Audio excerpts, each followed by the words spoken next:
വിശ്വാമിത്രേ കുമാര നീ കേൾക്കണം, മത്സരാദ്യം വെടിഞ്ഞ് എന്നുടെ വാക്കുകൾ. നിന്നുടെ തത്വം അറിഞ്ഞിരിക്കുന്നതോ മുന്നമേ ഞാനടോ. നിന്നുള്ളിൽ എപ്പോഴും എന്നെക്കുറിച്ചുള്ള വാത്സല്യ പൂരവും നിന്നോളമില്ല മറ്റാർക്കും എന്നുള്ളതും. നിന്നാൽ അസാധ്യമായില്ല ഒരു കർമ്മവും, നിർണയം എങ്കിലും ഒന്നിതോ കേൾക്ക നീ.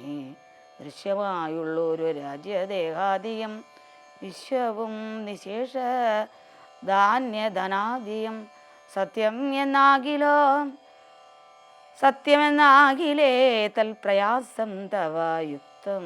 അതല്ലായിൽ എന്ത് അതിനാൽ ഫലം. ഭോഗങ്ങളെല്ലാം ക്ഷണപ്രപചഞ്ചലം, വേഗേന നഷ്ടം ആയുസ്സും ഓർക്ക നീ.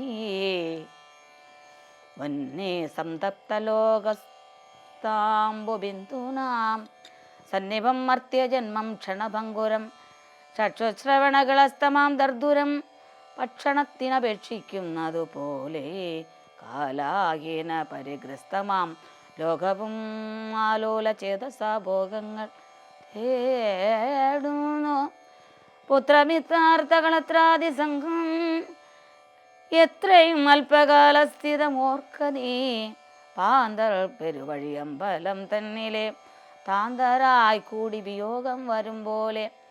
നദ്യാമൊഴുകുന്ന ആഷ്ടങ്ങൾ പോലെയും എത്രയും ചഞ്ചലം ആലയ സംഗമം. ലക്ഷ്മിയും അസ്ഥിരയല്ലോ മനുഷ്യർക്ക്, നിൽക്കുമോ യൗവനവും പുനദ്രൂപം. സ്വപ്നസമാനം കളത്ര സുഖം നടാം അല്പം ആയുസ്സും നിരൂപിക്ക ലക്ഷ്മണ. രാഗാതിസങ്കുലമായുള്ള സംസാരമാകെ നിരൂപിക്കിൽ സ്വപ്നതുല്യം സഖേ. ഓർക്ക ഗന്ധർവ നഗര സമം അതിൽ. മൂർഖന്മാർ നിത്യം അനുവർത്തിച്ചിടുന്നു, ആദിത്യദേവൻ ഉദിച്ചിതു വേഗന. യഥപതിയിൽ മറഞ്ഞിതു സത്വരം, നിദ്രയും വന്നിതു ഉദയശൈലോപരി. വിദ്രുതം വന്നിതു പിന്നെയും ഭാസ്കരൻ. യുദ്ധം അതിഭ്രമം ഉള്ളൊരു ജന്തുക്കൾ ചിത്തെ വിചാരിപ്പതിനില്ല കാലാന്തരം. ആയുസ് പോകുന്നതേതും അറിവീല, മായാസമുദ്രത്തിൽ മുങ്ങിക്കിടക്കയാൽ. വാർദ്ധക്യമോട് ജരാനരയും പോണ്ട് ചീർത്തമോഹേന മരിക്കുന്നിതു ചിലർ. നേത്രേന്ദ്രിയം കൊണ്ട് കണ്ടിരിക്കെ പുനർ ഓർത്തറിയും നീലമായ തൻ വൈഭവം. ഇപ്പോൾ ഇത് പകൽ, പിൽപ്പാടു രാത്രിയും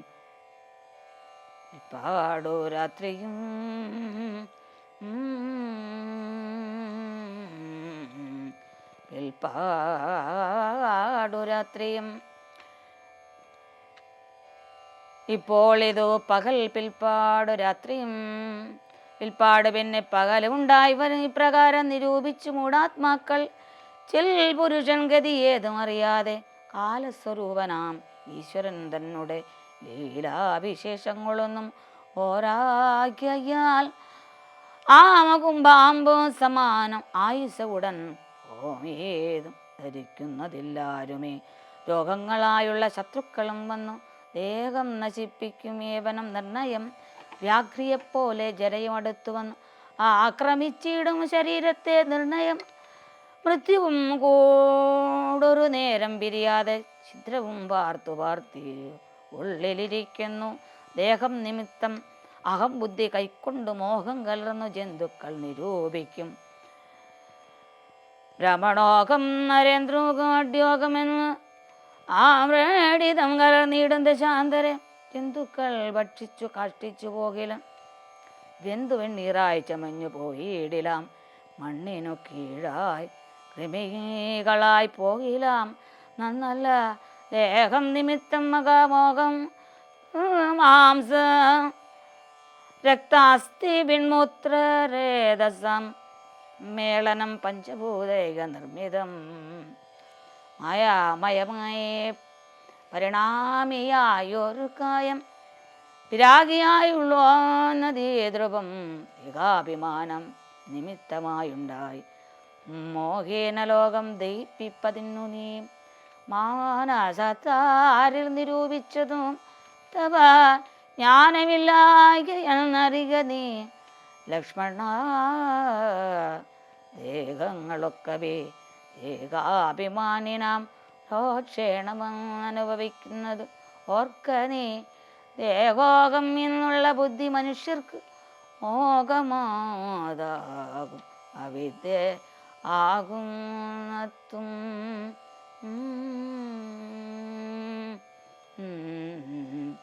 കേൾക്കേണം അമ്മേ തെളിഞ്ഞു നീ എന്നുടെ വാക്കുകളേതും വിഷാദമുണ്ടാകൊല.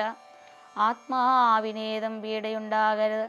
ആത്മാവിനെ അറിയാതവരെ പോലെ സർവലോകങ്ങളിലും വസിച്ചിടുന്നു. സർവജനങ്ങളും തങ്ങളിൽ തങ്ങളിൽ സർവദാ കൂടി വാഴുന്നുള്ളതിൽ എല്ലയല്ലോ. സർവദാ കൂടി വാഴുകയെന്നുള്ളതിലല്ലോ സർവജ്ഞയല്ലോ ജനനി. നീ കേവലം ആശു 14 സംവത്സരം വനദേശേ വസിച്ചു വരുന്നതുകൊണ്ട് ഞാൻ ദുഃഖങ്ങളെല്ലാം അകലെ കളഞ്ഞുടൻ ഉൾക്കനിവോടും അനുഗ്രഹിച്ചിടണം. അച്ഛനും എന്തുള്ളിൽ ഒന്നിച്ചയെന്നാൽ അതിനിച്ചെങ്ങുറച്ചിടണം. അമ്മയും ഭർത്തുകർമാനുകരണമത്രേ പാതിവ്രത്യനിഷ്ഠ വധൂനാം എന്നു നിർണയം. മാതാവ് മോദാൽ അനുവദിച്ചിടുകിൽ ഏതുമേ ദുഃഖം എനിക്കില്ല. കേവലം കാനനവാസം സുഖമായി വരും തവ മനസ്സേ ഭേദം കുറച്ചു വാണിയിടുകൾ എന്നു പറഞ്ഞു നമസ്കരിച്ചിടണ. പിന്നെയും പിന്നെയും മാതൃപാദാന്തികെ പ്രീതി കൈക്കൊണ്ടെടുത്തുത്സംഗസീമനെ ചേർത്ത് അതരാൽ മൂർധനി ബാഷ്പാഭിഷേകം ചെയ്ത് ചൊല്ലിനാൾ ആശീർവചനങ്ങളാശു കൗസല്യം ദേവകളോട് ഇരതേടിന. സൃഷ്ടികർത്താവേ പത്മാസന പുഷ്ടതയാബ്ദി പുരുഷോത്തമാഹരേ മൃത്യുഞ്ജയ മഹാദേവ ഗൗരീപതേ വൃത്രാരി മുമ്പായ ദിക്പാലകന്മാരെ ദുർഗേ ഭഗവതി ദുഃഖവിനാശിനി സർഗസ്ഥിതി ലയകാരിണി ചണ്ഡീ. എൻ മകനാച്ചു നടക്കും നേരവും കൽമഷം തീർന്നിരുന്നിടും നേരവും നന്മതി കെട്ടുറങ്ങിയിടുന്ന നേരവും സമ്മോദമാർന്നു രക്ഷിച്ചിടുവിൻ നിങ്ങൾ. യുദ്ധം വർദ്ധിച്ചു പുത്രനാം രാമനെ പെദ്ദ ബാഷ്പം ഗാഠം ഗാഠം പുണർന്നുടൻ ഈ 7 സംവത്സരം കാനനെ വസിച്ചാൽ വരികയും അനുവദിച്ചിടിന. ക്ഷണേ രാഘവം നത്വാ സൽഗദ്ഗതം ലക്ഷ്മണൻ ദാനം പറഞ്ഞാൻ അനാകുലം. എന്നുള്ളിൽ ഉണ്ടായിരുന്നൊരു സംശയം നിന്നരുളപ്പാടു കേട്ടു തീർന്നു തുലോം. തൊൽപാദസേവാർദ്ധമായി നടിയനു ഇപ്പോൾ വഴിയേ ഇടകൊള്ളുവൻ എന്നുമേ മോദാലതിനായി അനുവദിച്ചിടണം. സീതാപതേ രാമചന്ദ്രദയാനിധേ പ്രാണങ്ങളെ കളഞ്ഞിടുവൻ അല്ലായിൽ ഏണാങ്കതുല്യവദന രഘുപതേ. എങ്കിൽ നീ പോന്നുകൊണ്ടാലും എന്ന് ആദരാൽ പങ്കജലോചനൻ താനും അരുൾ ചെയ്തു വൈദേഹി തന്നോട് യാത്രയും ചൊല്ലിടുവാൻ. മോദേന സീതാഗൃഹം അരുളിനാൻ. ആഗതനായ ഭർത്താവിനെ കണ്ട് അവൾ വേഗേന സ്വസ്മിതമുദ്ധാനവും ചെയ്തു. കാഞ്ചന പാത്രസ്ഥമായ തോയം കൊണ്ട് വംശയ കാൽ കഴുകിച്ചു സാദരം ദാക്ഷമുൾക്കൊണ്ടു മന്ദസ്മിതം ചെയ്തു. സുന്ദരി മന്ദം മന്ദം പറഞ്ഞിട്ടിനാൽ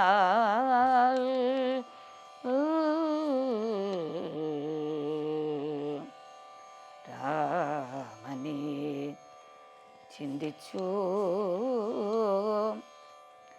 രാമനെ ചിന്തിച്ചു ദുഃഖിയാകാരുമേ കോമളഗാത്രിയാം ജാനകി മൂലവും തത്വമായുള്ളത് ചൊല്ലുന്നതുണ്ടു ഞാൻ.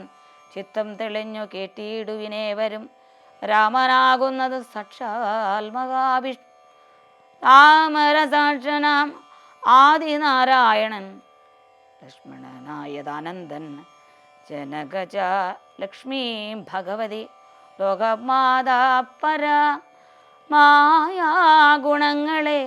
താൻ അവലംബിച്ചു കായഭേദം ധരിക്കുന്നിത് ആത്മാപരൻ രാജസമായ ഗുണത്തോടുകൂടവേ രാജീവസംഭവനായി പ്രപഞ്ചദ്വയം വ്യക്തമായി സൃഷ്ടിച്ച് സത്വപ്രധാനനായി ഭക്തപരായണൻ വിഷ്ണുരൂപം പൂണ്ട് നിത്യവും രക്ഷിച്ചുകൊള്ളുന്ന ഈശ്വരൻ ആദ്യന്നജൻ പരമാത്മാവ് സാദരം രുദ്രവേഷത്താൽ തമോ ഗുണയുക്തനായി അദ്രിജാവല്ലഭൻ സംഹരിക്കുന്നതും വൈവസതമനു ഭക്തി പ്രസന്നനായി ദേവൻ മകരാവതാരമനുഷ്ഠിച്ചു.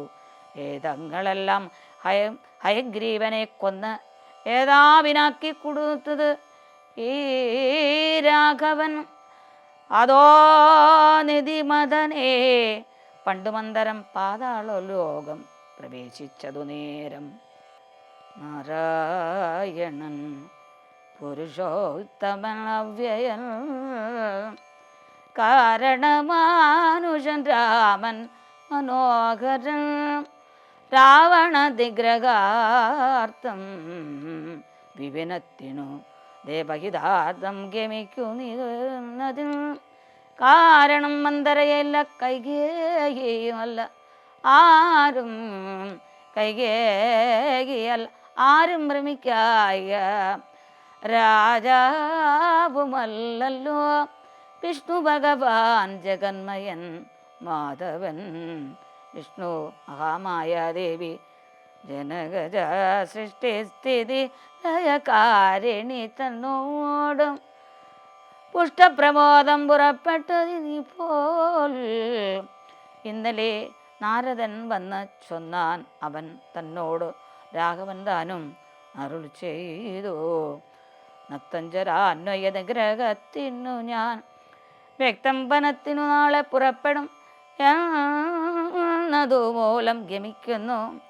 രാഘവൻ വിഷാദം കളവിനെല്ലാവരും രാമനെ ചിന്തിച്ചു ദുഃഖിയായിക ആരുമേ രാമ രാമ ഇതി ജപിപ്പിൻ എല്ലാവരും നിത്യവും രാമ രാമ ഇതി ജപിക്കുന്ന മർത്യനും മൃത്യുഭയാദികൾ ഒന്നുമേ സിദ്ധിക്കയില്ല.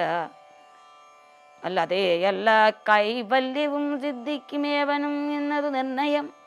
ദുഃഖസൗഖ്യാദി വികൽപ്പങ്ങളില്ലാതെ നിഷ്കളൻ നിർഗുണൻ ആത്മാ രഘുസത്തമൻ നൂനാതിരേഖവിഹീനൻ നിരഞ്ജൻ ആനന്ദപൂർണൻ അനന്തൻ അനാകുലൻ. അങ്ങനെയുള്ള ഭഗവൻ സ്വരൂപത്തിൽ നിന്നിങ്ങനെ ദുഃഖാദി സംഭവിച്ചിടുന്നു. ഭക്തജനാനാം ഭജനാർത്ഥമായി വന്ന് ഭക്തപ്രിയൻ പിറന്നീടിനാൻ ഭൂതലേ പങ്ക്തിരഥാഭിഷ്ട സിദ്ധ്യർത്ഥമായി വന്നു പങ്ക്തി കണ്ടൻ തന്നെ കൊന്ന് ജഗത്രയം പാലിപ്പതിനായി അവതരിച്ചിടിനാൻ. ആലീശന്മാരെ മനുഷ്യന് ഈശ്വരൻ രാമവിജയം ഈ വണ്ണം അരുൾ ചെയ്തു. ആമദേവൻ വിരമിച്ചോരനന്തരം വാമദേവ വചനാമൃതം സേവിച്ച് രാമനെ നാരായണൻ എന്നു അറിഞ്ഞ് ഉടൻ പൗരജനം പരമാനന്ദമായൊരു പരാനിധിയിൽ മുഴുകിനാരേവരും രാമ സീതാരഹസ്യം ഓരീദൃശം ആമോദപൂർവം ധ്യാനിപ്പവർക്കെല്ലാം രാമദേവങ്കിൽ ഉറച്ചൊരു ഭക്തിയും ആമയനാശവും സിദ്ധിക്കുമേവനും. ഗോപനീയം രഹസ്യം പരമീദൃശം പാപവിനാശനം ചൊന്നതിൻ കാരണം രാമപ്രിയന്മാർ ഭവാന്മാരെന്നോർത്ത് ഞാൻ രാമതത്വം പരമോപദേശം ചെയ്തു. താപവും തീർന്നിതു പൗരജനങ്ങൾക്കും താപസശ്രേഷ്ഠനും മോദാൽ എഴുന്നള്ളി. ഹരേ രാമ ഹരേ രാമ രാമ രാമ ഹരേ ഹരേ ഹരേ കൃഷ്ണ ഹരേ കൃഷ്ണ കൃഷ്ണ കൃഷ്ണ ഹരേ ഹരേ. രാമായ രാമഭദ്രായ രാമചന്ദ്രായ വേദസേ രഘുനാഥായ നാഥായ സീതായ പദയേ നമഃ. സംഭൂജരായ സജ്ജനങ്ങളെ, ഇപ്പോൾ കഴിഞ്ഞ എപ്പിസോഡിൽ നമ്മൾ കണ്ടു അഭിഷേക മാറ്റിവെക്കുക. എല്ലാവരും ശരിക്കും പറഞ്ഞ ഒരു ശ്മശാന മൂകതയായിരുന്നു ഇവിടെ കൊട്ടാരത്തിൽ. നമുക്കുണ്ടാവാറുണ്ട്. നമ്മുടെ നിത്യജീവിതത്തിൽ ഒരു മനസ്സിനെ തളരുന്ന നേരത്ത് എങ്ങനെ അതിൽ മാറ്റിയെടുക്കാം എന്നുള്ളൊരു ചിന്തയാണ് ഈ 7ാമത്തെ എപ്പിസോഡിൽ നിന്നും നമ്മൾ മനസ്സിലാക്കേണ്ടത്. അഭിഷേക വിഘ്നം പോകാൻ പറ്റില്ല. എന്തായാലും ശ്രീരാമചന്ദ്രൻ കാട്ടിൽ പോയേ തീരൂ. അപ്പോൾ ഉടനടി സുമിത്ര ഇതറിഞ്ഞു. അപ്പോൾ ലക്ഷ്മണൻ പറഞ്ഞു, ഞാനും ഏട്ടൻ്റെ കൂടെ പോവാ. ലക്ഷ്മണൻ അനന്തനിൽ നിന്നാണ് അവതാരം എടുത്തിരിക്കുന്നത്. അനന്തനിൽ നിന്നെടുത്തു എന്ന് പറഞ്ഞു വെച്ചാൽ അനന്തൻ എന്ന് പറഞ്ഞാൽ പാമ്പാണ് ഭഗവാൻ. രാപ്പകല് ശ്രീരാമചന്ദ്രനെ സംരക്ഷിക്കണം മുമ്പിലെ ലക്ഷ്മണൻ. അതന്നെയാ ലക്ഷ്മണൻ ഏറ്റവും മുമ്പിൽ എപ്പോഴും ഉണ്ടാവണം എന്നാണ്. രാത്രി പാമ്പുകൾക്ക് കണ്ണ് കാണേ, അതുകൊണ്ടാണ് ഈ അനന്തനിൽ നിന്നും ലക്ഷ്മണൻ അവതാരം എടുത്തത്. അപ്പോൾ ലക്ഷ്മണന് പോകാൻ പുറപ്പെട്ടപ്പോൾ നേരെ ലക്ഷ്മണനോട് സുമിത്ര ഒരു ഉപദേശം. വത്സ സൗമിത്രേ കുമാര കേൾക്കണം, മത്സരാദ്യം വെടിഞ്ഞെന്നുടെ വാക്കുകൾ പറയാണ്. ലക്ഷ്മണ, നീ മനസ്സിലാക്കണം, നീ എന്നും രാമൻ്റെ കൂടെ ഉണ്ടാവണം. അതായത് ശ്രീരാമചന്ദ്രൻ കാട്ടിൽ പോകുമ്പോൾ ശ്രീരാമചന്ദ്രനെ സംരക്ഷിക്കാനായിക്കൊണ്ട് എന്നും തുണയായിട്ട് ഉണ്ടാവണം എന്നാണ് ഇന്നത്തെ കാലത്ത് ഏതെങ്കിലും അമ്മമാർ പറയോ? ആലോചിച്ച് നോക്കൂ.